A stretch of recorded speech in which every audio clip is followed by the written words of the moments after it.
Thanks for tuning in to the PLR podcast, where we seek to build a network of leftists in the state of Rhode Island so that someday we can win political power. Please subscribe to our Patreon if you like what you hear. The money that we get from that goes toward updating our technology, but then also to organizations like the one we have on today's show. We also, on the Patreon, have bonus content. Alex, have a series coming out on the history of one of the oldest socialist parties in history, one of the biggest. Andy has some content coming out, and so there's a lot in store there. And as always, I'm Alex. I'm Evan. I'm Andy. And we're here with Brooklyn from PROVX. Hey, what's up? Yeah, this is Brooklyn from PROVX. So a lot going on in the news in the past 2 weeks, as always. I think the most prominent, the most national Rhode Island news has probably been the possibility of our current governor being part of the Biden administration. So they're talking about making Raimundo as the Commerce Secretary for the Biden administration. So she had to go up in front of senators, and she had to have a congressional hearing. I believe that's the term for it. And she was questioned by a good amount of people. All of them liked her, it seemed, except for Ted Cruz. And Ted Cruz fucking sucks anyway. But Ted Cruz was grilling her on questions about China, about Huawei technology, which is like a 5G powerhouse, and an enemy of Donald Trump. Not for many other reasons besides he's a xenophobe and doesn't like China.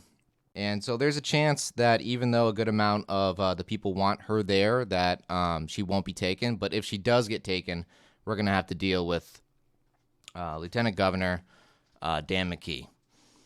And Dan Mckee, I'm not a very big fan of. A little background about Dan Mckee. He used to own a oil and energy supply company. He's supported by the Right to Life movement in Rhode Island. He ran against a progressive candidate, Aaron Regenberg, in 2018, who he's running against again in 2022. And So Regenberg has already said that publicly that he's running, and yeah, he's already said he was planning on running until he wins. So fucking good luck to you, bro. not an endorsement. Not an endorsement. Yeah, but no. Good luck, So I guess. Well, I don't like Mckee, and there was like a whole lot of drama going on with Mckee during the last election, and it was over like social media. Like so much drama is now is like social media driven. Mckee said that there was something put online, an article put online that was incorrect. It was fake news, quote unquote, over something really small. It wasn't fake news. It was just a tactic just to undercut Rogenberg's point. And the point was that this new website called Empower RI was taking advantage of people by letting competitive utility companies come in and spike the price basically after a few months. So people end up being stuck with these programs that they don't like. And what ended up happening is after your contract ends, you get switched back to National Grid. Some people like this woman, Alicia Ross, was screwed. She signed up with a competitive program with a competitive utility company out of Empower RI, and then after the contract ended, she continued getting charged by them. Time went on, she kept owing money, and it really screwed her over. So Rogenberg is saying that this entire website, Empower RI, which gives this house for all these other companies to come in and sell their product to the people, it's really just giving them a chance to get screwed over. In Massachusetts, they found that all these competitive companies are overcharging people by up to $178 million per year.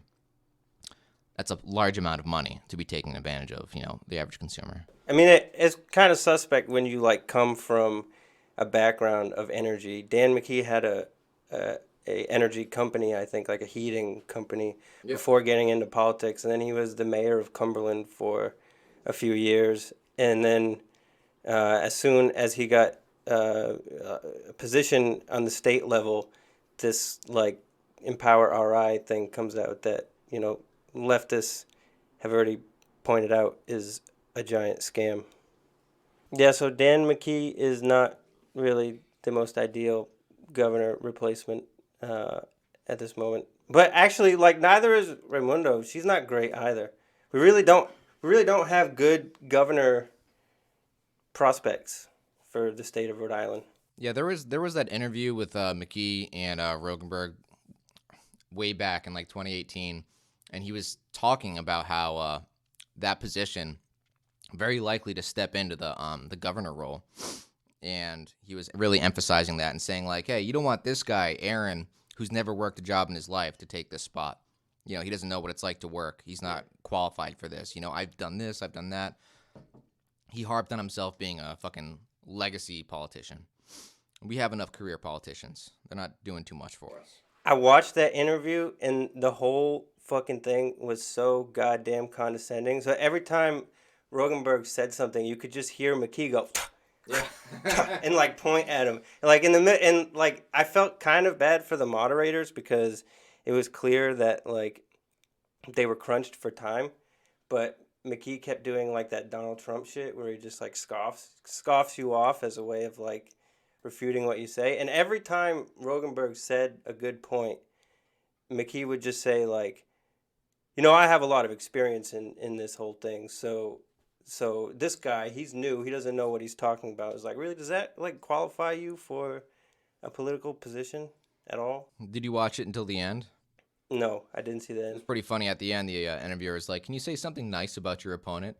And Aaron's like, Rogenberg's like, "Yeah, I mean, McKee has a nice family. You know, he's a good family man." And they're like, "How about you? Do you have anything nice to say about Aaron?" And he's like, "He's got a nice car." It's like, It's you the fucking shittiest thing to asshole. say. It's like, what the fuck, man? You complimented your family. You're gonna say he has a nice car? Can I add something about Mckee? Yeah. Just we can certainly look into his past and kind of think about his track record and what that might mean going forward. But I want to talk sort of about what he's explicitly said or not said, really, about making changes, or rather not making changes. You know, because we've still got this pandemic happening and it's getting worse, I think, for some people. And his plan, if you want to call it a plan, is just to stay positive and test negative, which is not actually a plan. Like, that's great. It's a great little like mantra or whatever, but that's putting absolutely all of the responsibility on the individual citizens. And like, yeah, we're trying to wear masks and like wash our hands and stuff, but the state should be taking care of us. We should have access to better things. And he doesn't seem like he's got much of a plan. I mean, Gina, if what Gina said was knock it off and what he's saying is stay positive, test negative, I just, like, what's the point of a regime change, I guess? We could have just had like a hologram of Gina Raimondo, might as well, or just like taped a picture of her face over someone else, and we could have the same garbage happening. You know, there's no guidelines for non-essential businesses, no plans to help unhoused people, no provisions to like beef up for lost wages, or for people to stay home and still have enough money to live and pay their bills without getting sick. Just there's still just no plan, and we're in like phase 1, I guess, still. So some people can get vaccinated if they have certain jobs, but a lot of us still don't have access, and they're still not planning, as far as I know, to close down the maximum prison, which is where a lot of people are dying. Did you know that Dan McKee sucks so much that I remember reading that not even Gina Raimondo met with him for something like 12 months or some long ass time, Yeah, that that's she right. just ghosted him. And he was like sending letters to her office to try to like get her response from things, but she just fucking ghosted him the whole time. So it's kind of scary, the prospects of having this guy who doesn't really have that much of a political track record besides a corrupt heating scheme all of a sudden be put in the position of governor where nobody voted for him to be governor. People voted for him to be lieutenant governor, which like has its own political responsibilities, which as far as I understand have to do with labor and like, I don't know, making sure that the streets are being plowed and stuff like that. But like it's kind of scary to think that, as Evan said, there's like no record of this guy in any policies that we're looking forward to or that we desperately need as a state in the middle of a pandemic. I mean, if there is a plan, I haven't seen it. That's all I'm saying. He's got a lot of cute phrases, stay positive and test negative. That's the whole way that the current political class of the country works, right? Is by saying these these platitudes or these cool phrases that like make it seem like they're going to actually do something. I think that like on a national level, we got the gist of that with Biden. I remember, and this is the only time that I will ever give Donald Trump credit for anything. But if you remember the debate that happened between Biden and Trump, with Biden and Trump, every time Biden said something that was like stereotypically politician, Donald Trump would point him out and be like, yeah, that's what you're supposed to say, Joe, right? And it was like, yeah. So, like, Donald Trump, of course he sucks, but he was getting at something that, like, all these politicians have these, like, codes within the way that they speak and the way that they try to communicate simple ideas and catchphrases to people that, like, we see that with Dan Mckee on the state level. And it sucks. It's so transparent, I think, by this point. How are we supposed to explain that to, like, the little kids that are being forced to go back to school, though? Like, yes, you might contract this virus and die, or like you might kill your mama on accident by giving her the virus, but stay positive. Yeah. Brooklyn, you have any opinion about the would-be governor or the current governor? I mean, I've spoken to Dan Mckee.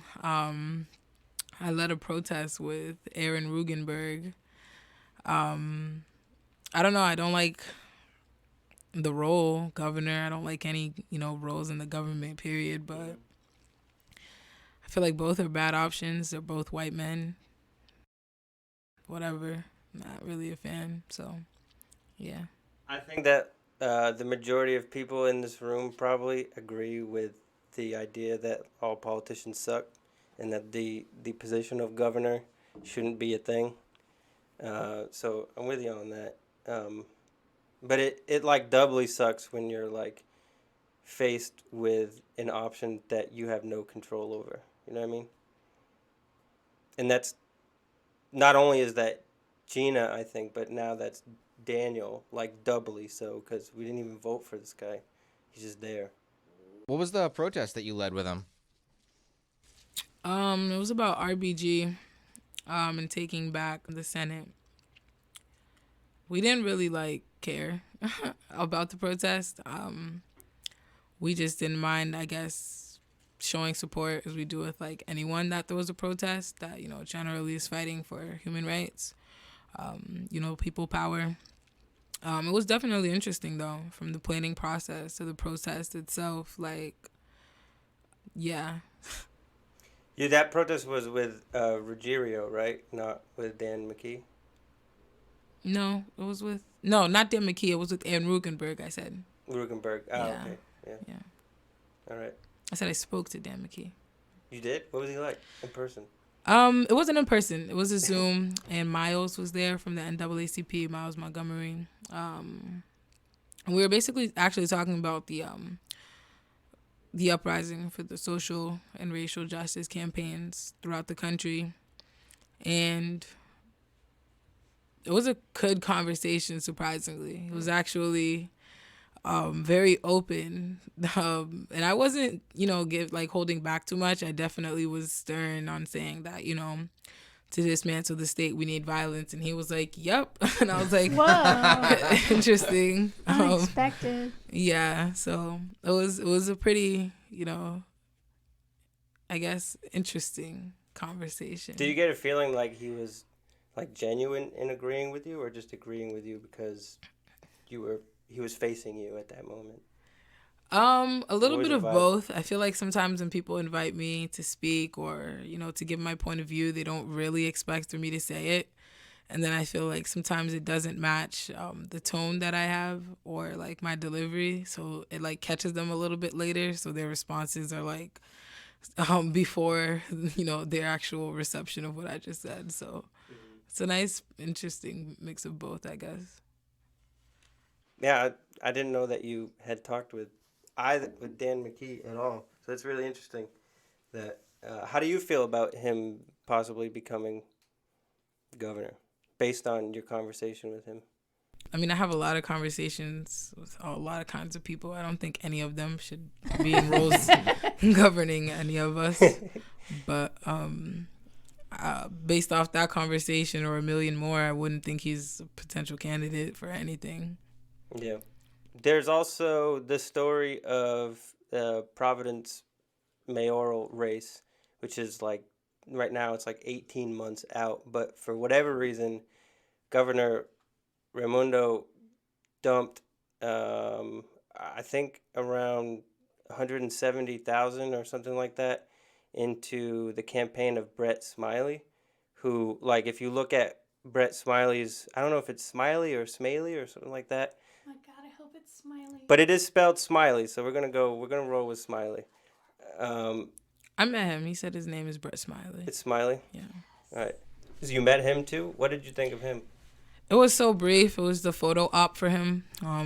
Kobe Dennis. He was doing like the giveaway from the district pizzas on Saturdays from 1 p.m. to 3, and Brett and Gonzalo, two candidates coming up, both popped up and took a picture holding pizzas that they were supposed to be delivering. Oh my God. But they That's what they do, disappeared. right? Nah, like the funniest part is they disappeared right after the picture, and I was like, oh, okay. They didn't Oh, deliver the figures. pizzas. Nah, Motherfuckers. They could put their fingers not in the one. pizza. Yeah, one of them dipped their finger in the pizza or something like that. So yeah, Brett just got a bunch of money from Governor Raimundo, ostensibly before she leaves, and also her husband, which is kind of weird too. You get donation from both her and her husband, whatever. But he also got money from Hasbro, U.S. Wind, and former CVS executives, which essentially means that, like, overall he's received something like $170,000 for his mayoral race. And if you look at his, like, record as a politician, it's really like moderate Democrat. There's nothing progressive about any of his politics, really. It's kind of suspect that, like, before they leave, that's what they do. They dump money on this candidate when there are more progressive candidates running for mayor of Providence. That now that Brett Smiley has all this money, these candidates are going to be hard pressed to come up with the same amount of money. Gonzalo is one of them, as Brooklyn said, and Nerva is another one that people are suspecting will probably run for mayor. There's also Sabina Matos, who I think we talked about in a much earlier episode. City council. Yeah, on city council, who may be running. So all these people, none of them are perfect politicians. No politician is perfect at all. But the unfortunate part is that, like, because of money, because of sheer finance and the way that money is dished out politically in this country, all of those candidates, even the most progressive ones, will have a hard time catching up to Brett Smiley thanks to his contributions from the mayor or the governor right now, which sucks.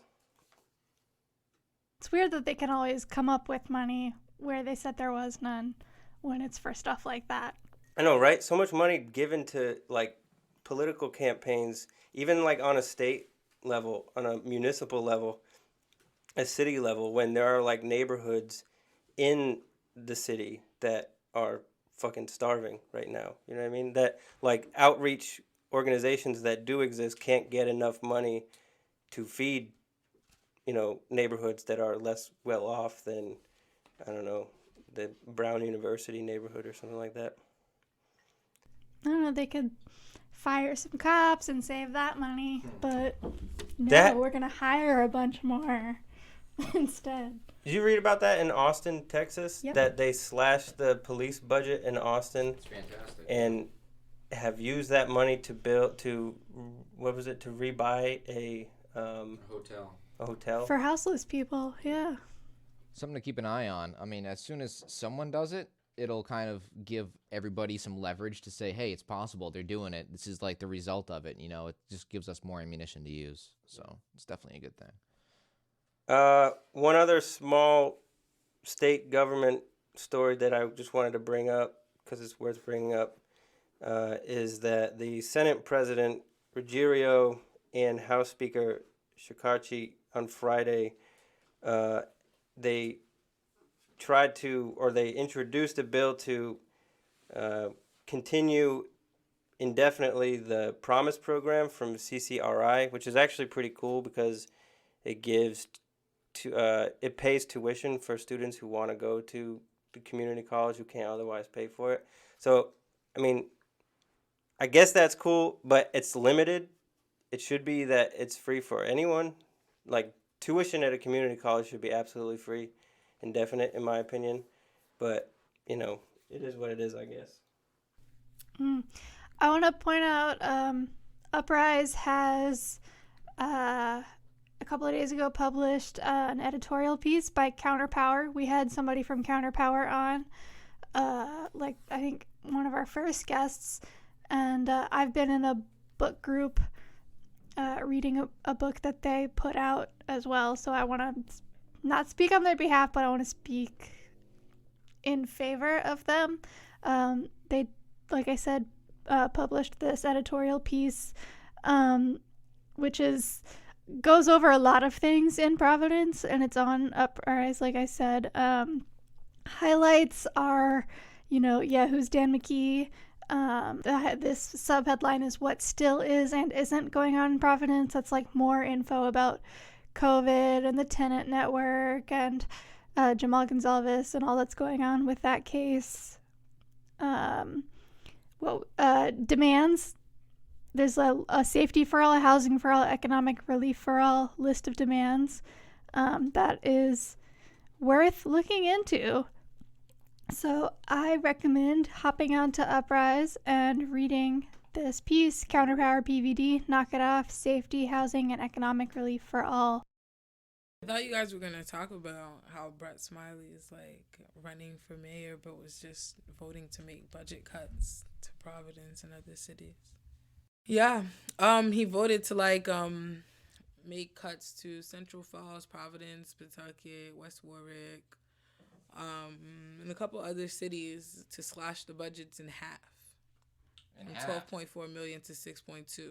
I mean, we did do a whole episode on the proposed budget of Providence Police and all the petty expenses that they want to pay for. One of them was paying for new radios, and it was in the middle. Not only is that fucked up allocating that much money to the police period, but during a pandemic, it just seems grossly out of priority.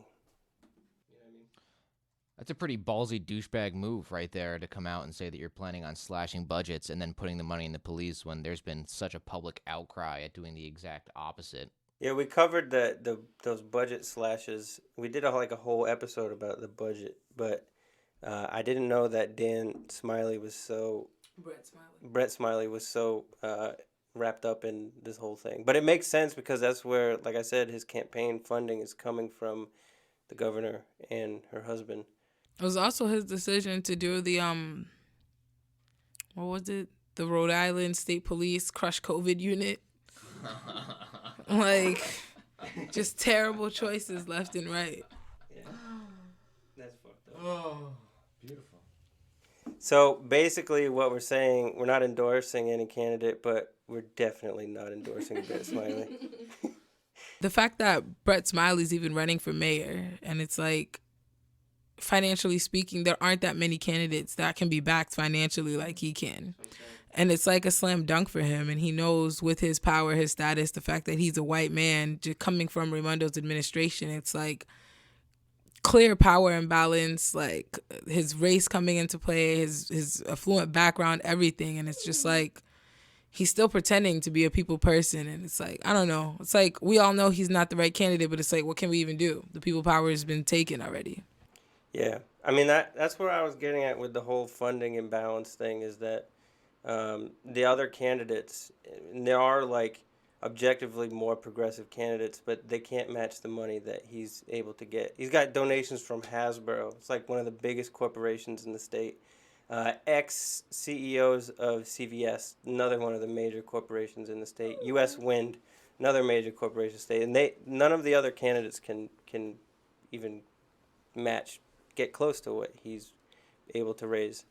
And it sucks because, like, this is the case with, like, most Rhode Island Democrats, is that officially, like, when people go to the ballot to vote, they see a D next to their name and they just think that, like, oh, yeah, they're not Republican, they're not QAnon people, so I'm just going to check the D off. But, like, they actually suck probably just as much as those QAnon and Republican people. A lot of people who vote also just go off familiarity. Like, Smiley's name has already been brought up so many times that when people go to the ballot box, they're like, oh, this name is familiar, you know. And most people have this idea of like normalcy with the way that things are, so completely thrown out of whack with COVID that they might just go to something that they're just like, oh, all right, that's a familiar name. I feel like I'm an informed person by checking this box. But this is why grassroots is so important, right? Is to get out there and knock on doors and tell people and tell them about their options, because people probably don't even know half the other people that are running for most of these like positions, especially when you have like people walking out of office and then putting money in their friend's pocket when they're about to come up themselves. But yeah. So you guys do a clothing drive on Mondays, right? Yeah, every Monday. It's not really like you guys, you know, it's just people, a community that come together. Cool. Right now it's a small group of people every, Monday consistently, but we definitely could use some help on that. So how could people contact you if they want to help out or join up? They could reach out to PROVX PVD on Instagram, Facebook, Twitter, and Direct Action PVD on Instagram and Facebook.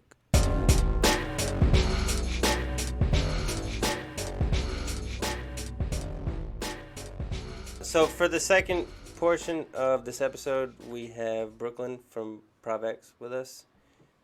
And I guess the number one question to ask is, what is PROVX? PROVX is a youth affinity group. It stands for Progressive Reform Overrides Violence X. What do you do? A little bit of everything. A bit of everything. Primarily, we just try to inform people of what's going on, current events in their community and their surroundings, why they should be outraged, how they can be outraged, and, steps for after the fact. We definitely like to advocate for people. Can I ask you about the name of PROVX, Progressive Reform Overrides Violence? Does that mean that you guys are against violence? Not at all. So Progressive Reform Overrides Violence, it means that so it's all about being subjective, and what's progressive to white people, to liberals, to Democrats, etc., people in control that actually have status and the ability to make change, is what's very low moderate to us. And it means that if they continue to, become uncomfortable, if we continue to make them uncomfortable, they will move towards more progressive reform, which to us is us actually demanding shit and making sure things happen. And that will automatically override violence. Mm-hmm. For example, when you put a code in a computer and needed a manager to override it, it's kind of like the same thing. If they follow their end of the bargain, we'll follow ours. And the only way to make sure that violence isn't what's always at their front step and, their front door is to make sure that they progressively reform this shit. That makes sense, because I thought that it was like progressive reform is like more important than violence. You know what I mean? And but when you put it in terms of like when the manager comes over and overrides the, I don't know, the liquor sale or something like that, it makes more sense to me. Yeah. So tell us a little bit about the history of PROVX. PROVX started when I went to the first protest I ever attended in Providence. And pretty much it was just like disheartening. People were applauding police officers taking a step forward because, they were saying, if you believe Black Lives Matter, step forward. And the police officers stepped forward. And it's like, nah. I definitely knew that there needed to be a more radical voice. There needed to be somebody who, quote unquote, would have the privilege to actually hold an audience and say what they believed loudly and proudly. And I know my privilege. I'm a lighter skinned person, so I know that I would have more of a platform and a presence.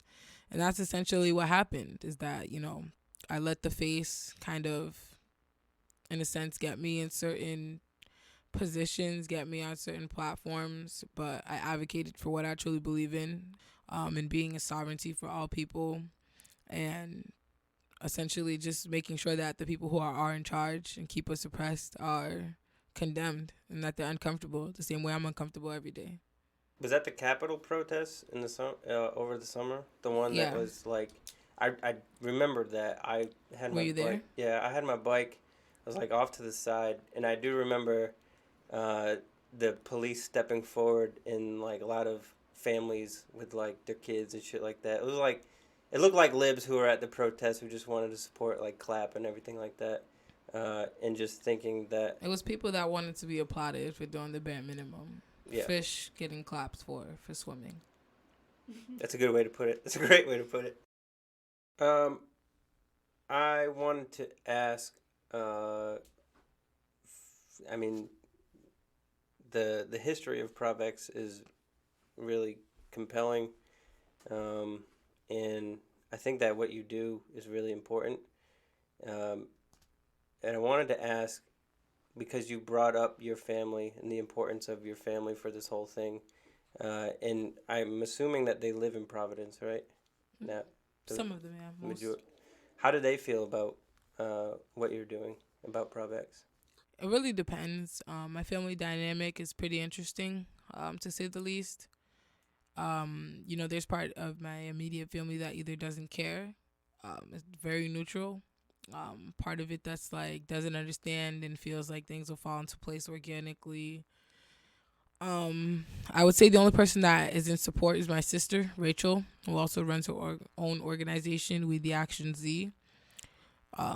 So yeah, that's really the spectrum is so wide. And then I have a brother that's a coon, so there's that. What was your sister's organization? We the Action Z. We the Action Z. Are they on Instagram and Twitter? Yep, too? on Instagram, Twitter, maybe Facebook. She does a lot of community outreach every single day. Kennedy Plaza and Broad Street, passing out, food to the homeless on weekends, home cooked meals. What can people do to help PROVX in the future? I would say number one is personally running, the PROVX accounts. The blanket or very surface level appreciation, the words, that doesn't actually improve quality of life. Kind of just people who benefit off the work of Black women, Black femmes, but don't actually compensate in more than one way or another, the work of Black women and femmes. But I would say to help PROVX, help the clothing drives, we have a mutual aid, Cash App and Venmos. PROVX itself has a Cash App and Venmo, which is PROVX PVD. The mutual aid is FTP mutual aid, but getting involved, that's like the best way to help PROVX. Any grassroots organization anywhere is actually getting involved, and not the stuff you can put on your social media or the stuff you can put on your resume, like the stuff you can learn like on a day-to-day basis, being with real people. What was it like what all went into planning the protests over the summer. I went to a few. There was one in particular. It was like a march from Kennedy Plaza to the State House, and then like the doctors showed up later. And that one was really, really moving. I was in a wheelchair at the time, so I couldn't like maneuver through very much of it, but I did it as much as I could, and it was very it was big. It was a lot of coordinating, and so I'm just wondering what it takes to put together something that big. A lot of people have misconceptions that the biggest protest Providence has ever seen, which was the 10,000 people one, was solely led by us, and that's false. It was actually, I believe, I mean, it's still like a unsolved mystery till this day, but I believe it was Youth in Action, or Youth something, that actually coordinated it. But it was like a lot of different organization groups that came in to also help make sure that it was like properly, ran and safe. They left at a certain point, and I guess from like 4 p.m. and onwards, and I guess the march went until like literally 1 a.m. the next day. That was PROVX. But yeah, the whole thing was not PROVX. That's one of the most frustrating things about the protest from the summer is like the schedule of the whole thing. It was like, at 4 o'clock, everybody go home and the protest ends. And it was like, what? Really? Like, I'm here to stay. But if you're going to tell me that I have to leave at 4, then like a lot of people are going to leave. You know what I mean? Yeah, that was the youth group. They were like, we've seen people get hurt at protests, so go home. And we were like, nah, fuck that. We write it down. We're going to beat them up, stay out. So it was a lot of miscommunication. It's hard when there's that many people. No doubt. Was it Gen Z We Want to Live? Was that one of the groups? That was a later protest, which is Okay. when the doctors joined us. Okay. Code Black. I wasn't a fan of that protest. I felt like the doctors were clout chasing. First of the controversial questions is that somebody messaged me and said some shit about, you said something about indigenous rights or something like that, and that you were problematic because of that. And so I need more context. That's all I know.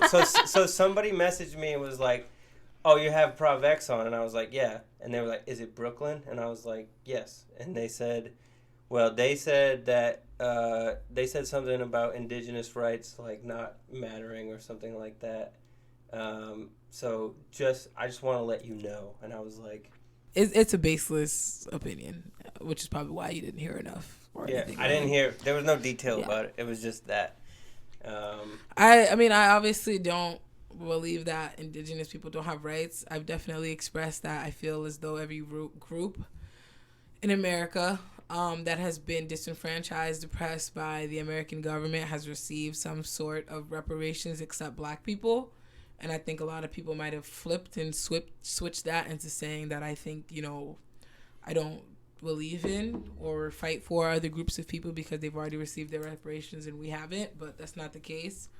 And I know that's a common tactic in making sure that people who have the ability to obtain people power never obtain it, is by hating each other on what we've received and what the other hasn't. So I'm not really into that. I completely agree with that. So, yeah. The other controversial question. Hit me. A month or so ago, you had a post about community fridges in Providence. Yep. Explain a little bit. I stand on it 150%. Having community fridges in affluent and wealthy neighborhoods where statistically poor Black lives are not living, poor Black, Indigenous, people of color lives are not living, does not actually do anything for the community, especially that area of Providence. I'm not a native, but I know through history that specific area in Providence has a history of redistributing resources amongst themselves, even though they are more than decent, more than well off. And I just think that Providence has this weird respectability politic thing where they decide not to talk about the obvious elephants in the room, because it's like, well, at least they're doing something good. But it's like, well, they owe it to the community they're in that they've disenfranchised to do a lot more. And I'm not in the business of applauding fish for swimming. I never have been, never will be. And I just feel like that was something to be said. Like, it's a good initiative, but I think what it really boils down to is that those people were scared to actually get in the quote unquote hood and ask actual people who are being oppressed and disenfranchised, how can we actually service your community? How can we actually bring to it without you having to travel and spend money to gain free resources to bring back to your community? So you think that they should be going to, like, the quote-unquote hood, reaching those businesses that are there and saying, like, can we establish some kind of connection? And pay for it. Yeah, and pay you, especially like, when the you're being utilities boosted bill. by the city of Providence via their emails. That newsletter is huge, the platform that you have. I don't think it makes any sense. And I feel like, until things like that are addressed, it's just going to keep happening. There's a lot, like, I don't know, when I think of a community fridge, it's like if I'm cooking for a family of 5, 6, and I run out of something, the idea of a community fridge to me is to be that somebody in that capacity has immediate access to, a commodity that will help them. Or somebody on the street that's actually hungry, somebody that actually needs to eat right then and there. Having to travel to Westminster Street is so outrageous. Nobody's just chilling up there, especially during a pandemic. Like, it's a bit delusional, if we're being honest, but, to each their own, I guess. Got a lot of pushback from it, but I stand 10 toes.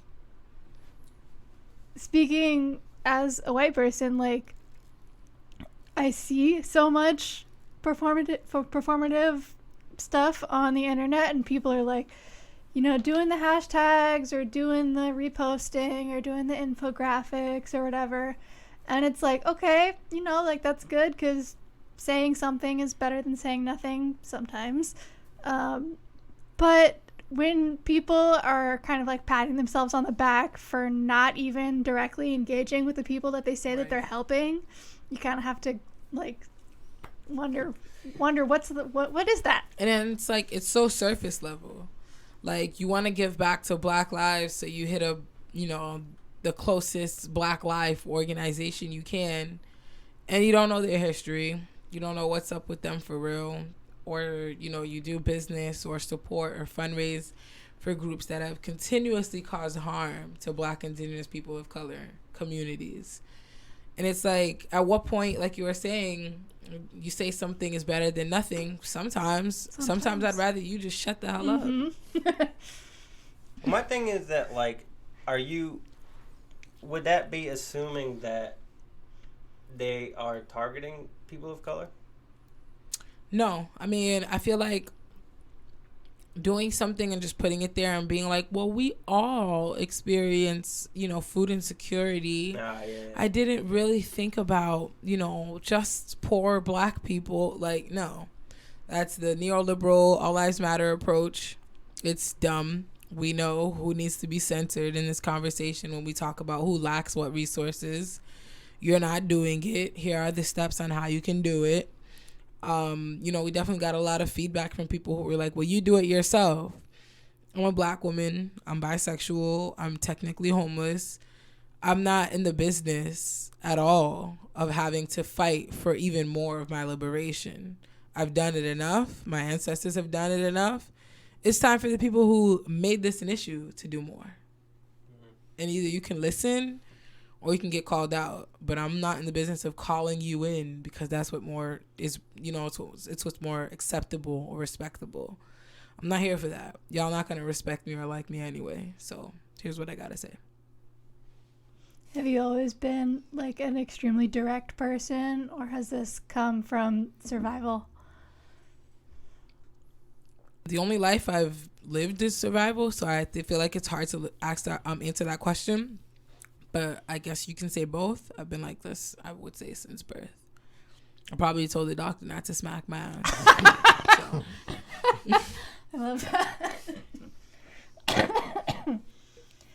Yeah, I think a lot of people have, like experienced some kind of like radical shift lately, but then there's a lot of people being like, I've been here, I've been doing the work, what are you talking about? Don't lump me in a category with the rest of them. I've always been like this. I think that's a big thing too, especially like when I started organizing out here. People feel like if you don't have a long list of like organizing history, you're not valid in the streets. And it's like, I was non-conforming in middle school, in kindergarten. Like, this shit is not something I signed up for as if it was a job. Like, my entire life has been defying white supremacy and their bullshit rules and the way that they rule society. Like, I've been suspended, expelled, arrested, wrongly punished, you know, all of that, because I believe in what I believe in and I'm not willing to budge on it. Have I been a quote-unquote activist all my life? To some people, probably not. To myself, yeah. I feel like every Black, Indigenous person of color is an activist the day they're born. That was all the controversial questions y'all had. That was it. What else is there? Is there more? An That was it, man. And I didn't even, like, come up with those. I had people, like, send those to me, and I was like, all right, I'll bring them up, I guess, if we have time. We talked about that briefly before you came over, which is like the reality that a lot of Black-focused civil rights movements throughout history, from like Reconstruction to today, have been co-opted by white people. And so like when you, like I was giving Andy the example, in 2021, right, as a white person, when somebody tells me civil rights, when they bring up civil rights movement from the 60s and 70s, right? The first image that comes to my head is of Bernie Sanders being arrested, right? And that's because in the past, like 8 or so years, that's the image that we've been inundated with from that time period, right? And it's fucked up because what essentially that does is it takes the whole image of civil rights from the 60s and it focuses it on this one white guy that, like, sure, he was on the right side of history there, but he wasn't the civil rights movement. You know what I mean?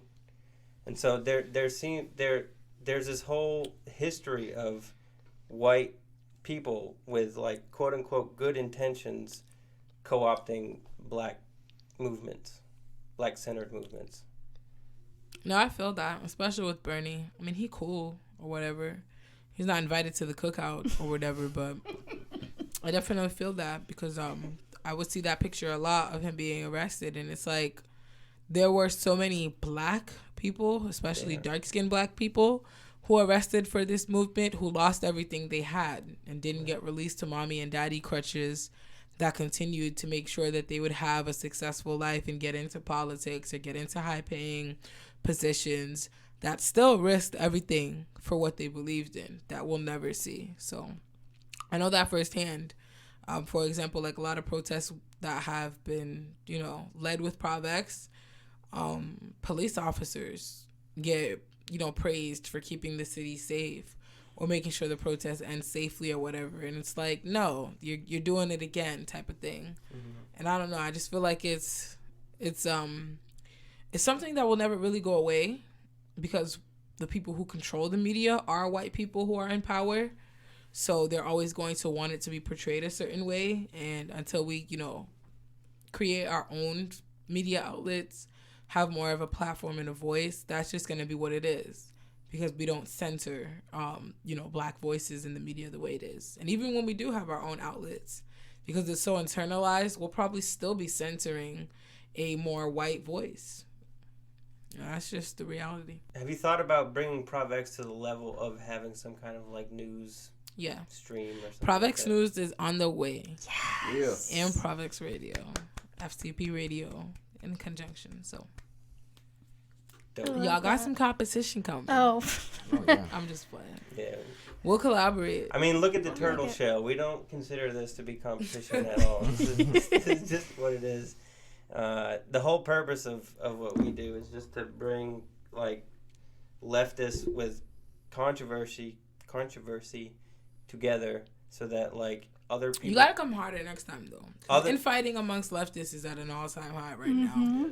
It's not an all-time high. You need to bring the heat that the streets want to hear, okay? Especially when you got them drinking tequila. Like, you need to bring the conversation. What was that shit? I have to say it's not at an all-time high. It is a historic thing. Leftists have always hated each other for whatever reason, and the whole purpose of this podcast is to say it's stupid, it's dumb. Let's get over it. We all have common ground here. Right. Let's look at the forest and not the trees, right? And sort of let's try to build a better Even though world in a sense together. that's gaslighting, but I hear you.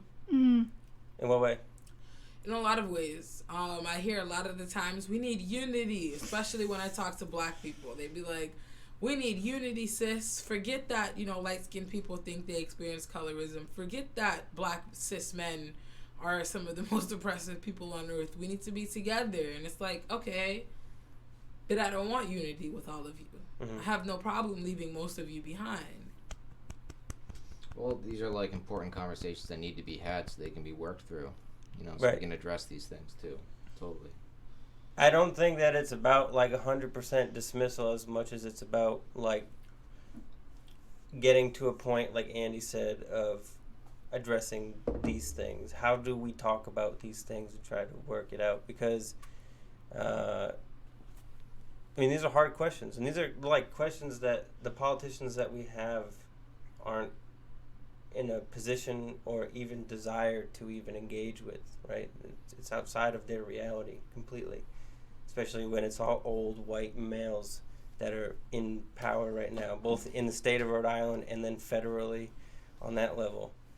Ted Cruz has no desire to consider the controversies between leftists, for example. Race, sex, gender, whatever it is.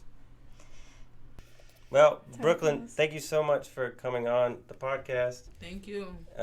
If you This like, was fun. It was very fun. It was good to hear your perspective and the stories that you have of. Wait, the most controversial question of all: what's the best Sour Patch Kids flavor? Color. Blue raspberry. Yes! I agree with that. Yes, it is. I agree with that. Not controversial at all. There's only one right answer. Thank you so much for coming on. It means a lot to us. As a podcast that's just starting, really. Got a couple episodes in. I think this will be number 7. And everything you said meant a lot to us. It's good, valuable takeaways, I think, for everybody listening. How can people help PROVX again? Can you repeat that? PROVX has their own individual Cash App, PROVX BVD, PROX BVD. And we have our mutual aid Cash App. That's for the, primarily the clothing and food drive, as well as just mutual aid amongst protesters. And that's FTP mutual aid. So FTP MUTUALAID on Venmo and Cash App. And I'll post those on the Instagram so that you guys can get to them. Thank you guys so much for listening. If you like what you hear, please check out the Patreon page and subscribe, because the money that we get from that goes to organizations like PROVX. I forget what the next one to come on. I think it's a community fridge. I'm not sure. I don't know which community fridge yet. It's but not it's one of the Westminster one. It's the one over on Wickenden. Wickenden. Yeah. Thank you guys so much, and we will talk to you, hear from you, see from you. I don't know, next time. See it. Musical guest for today, Brooklyn, you want to introduce? Today's mutual guest is my former personal trainer, Satin Suede. Straight out of Rhode Island, fresh off the Island 1 and 2. Go bump that, as well as Slow Mo, my personal favorite. Girl, I know, she know me, I go like a pro. Girl, I know, on a bed, on a chair, on a floor. Girl, I know, me not care about a knock on the door. Girl, I know, cock it up and I tip on your toe. Dip on it like so, dip on it and I go slow more. Dip on it like so, dip on it and I go slow more. Dip on it like so, dip on it and I go slow more. Dip on it like so, dip on, dip on, dip on, dip. Girl, I dip. That girl a pro, hit the flow when she go low. No, you can't change your type, it's worth a try, she'll let you know. That girl a pro, hit the flow when she go low. No, you can't change her type, it's worth the try, she'll let you know. Like a dancehall queen, gal, I wind up her waist and I mash up the scene.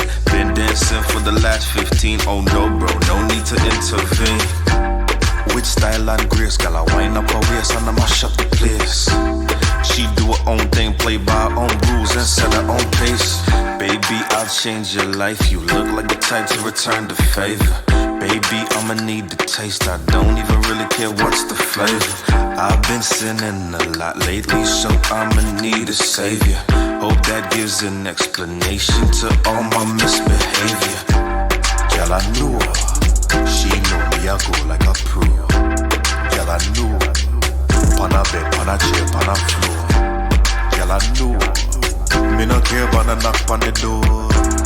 Girl, I knew her, cock it up and a dip on your toe. Dip on it like sewer, dip on it and I go slow more. Dip on it like sewer, dip on it and I go slow more. Dip on it like sewer, dip on it and I go slow more. Dip on it like sewer, dip on, dip on, dip on, dip, girl I dip. That girl a pro, hit the flow when she go low. No, you can't change your type, it's worth the try, she'll let you know. That girl a pro, hit the flow when she go low. No, you can't change your type, it's worth the try, she'll let you know.